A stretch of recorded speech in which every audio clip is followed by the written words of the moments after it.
You know, I was on this red-eye flight to Vienna a couple years back, crammed in first class with my little girl Mia fussing from an earache, and this sharp-dressed guy across the aisle, total stranger, flashy watch, and all leans over and says, "Lady, I just heard you switch from Cantonese to Italian like it's nothing, while calming your kid in Portuguese.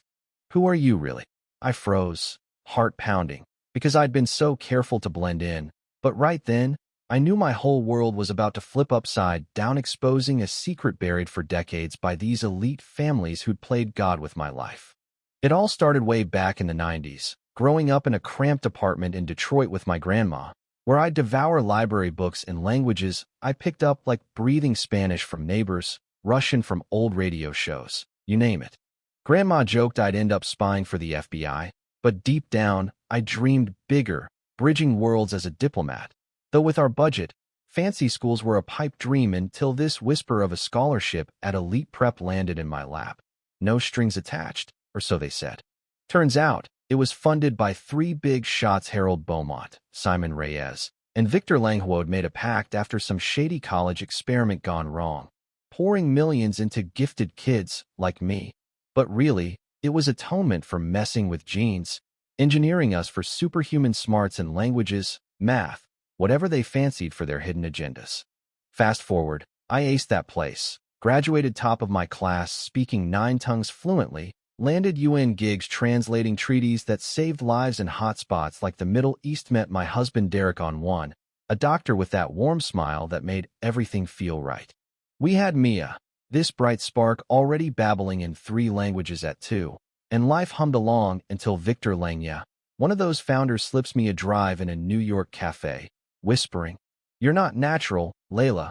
They built you in a lab for spies, and now they're eyeing your girl."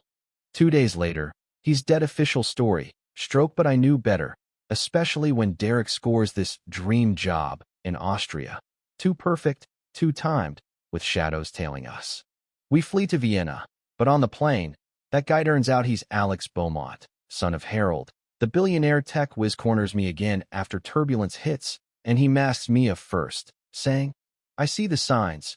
You're running, and I know why. Same I fleck my dad engineered into us experiments." Shocked, I spill a bit. He offers his card. "Call if you need an ally. I've been digging into this mess for years."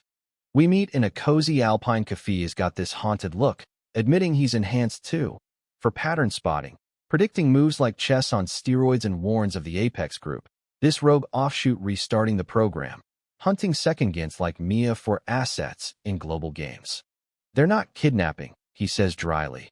"Just recruiting with accidents for non-cooperative parents. Join my safe haven in the mountains, or risk it all."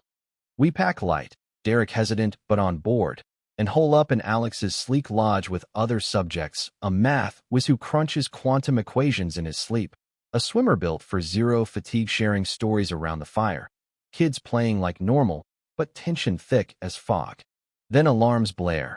Black SUVs storm in, led by Simon Reyes himself, this cold suit sneering, "MS. Thompson, your daughter's potential is ours by design, enhanced for diplomacy, spies without borders."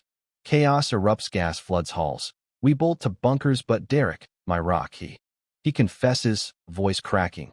"They got to me years ago, promised Mia the world, not chains. I thought it was opportunity, not ownership." Betrayal hits like a gut punch. Reyes smirks. "Cooperate, or alternatives apply." Grabbing for Mia as Derek lunges, yelling, "No, she's ours." A shot echoes. Derek falls, blood blooming, gasping, "Save her, Layla. Promise." Rage surges. I snatch Mia amid explosions. Alex rigged as backup. We dash through tunnels to a chopper whirring in the snow. Alex piloting, admitting, "I suspected Derek used you to draw them out. Record it all for proof." Furious, I snap, "You gamble my family?" But as Alps blur below, his regret shows. Some futures I can't rewrite. This exposes them forever. We land at his Italian villa by Lake Garda, regroup with survivors, piecing footage of the raid. Reyes admissions, Derek's death into a bombshell. Months later, I stand at an international summit in Brussels, voice steady but fire inside, switching languages to hook every delegate. We were lab rats for power plays, but our kids? They're free humans, not tools. Screens blast the evidence. Arrests roll in. Apex crumbles amid global outrage. Mia thrives now. Her gifts her own, maybe a linguist. Maybe not, but on a return flight to Vienna, a nosy passenger gushes. Your girl's a wizard with words. And for once, no fear, just pride.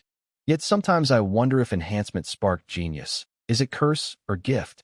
Did we dodge fate or just delay it?